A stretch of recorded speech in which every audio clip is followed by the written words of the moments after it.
Hello and welcome back to another video. In this problem we have the equation x squared minus 1 over x minus 1 is equal to negative 2. We're asked what are all values of x that satisfy the equation above. So the first thing we can do is we can notice that x squared minus 1 is a difference of two squares, right? We have x squared minus 1 squared because 1 squared is just 1. So what this is equal to is the things that are being squared, you add them and then you subtract them.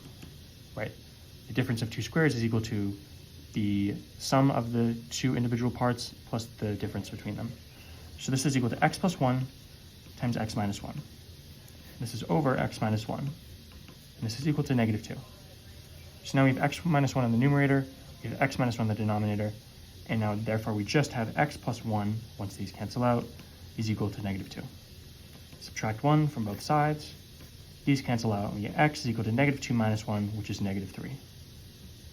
So x minus 3, negative 3, A is going to be your final answer.